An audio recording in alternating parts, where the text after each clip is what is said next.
Hello and welcome back to the BIMPeers talk show. In the last episode, we looked at prompt boost and reference image.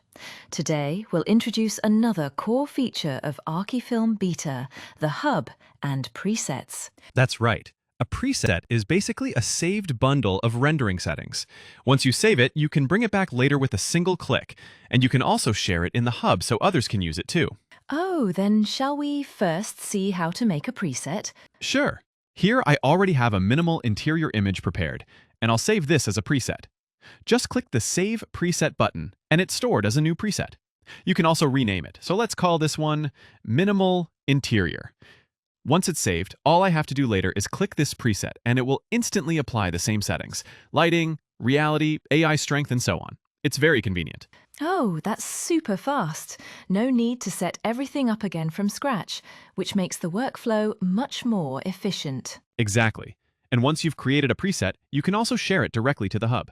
It's simple. Hover your mouse over the saved preset and a share button will appear. Click it and the preset is uploaded to the hub. The minimal interior preset I just shared is now registered in the hub. Inside the hub, you can even view all the items you've personally shared in one place. Oh, that's great.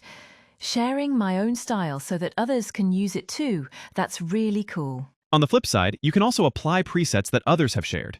If you find an image you like in the hub, just click the Copy URL button. Then come back into ArchiFilm, paste the link into the URL input field, and click Apply. That's it.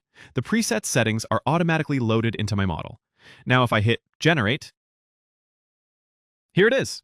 The style I selected is now applied directly to my own model. Wow, that's really powerful.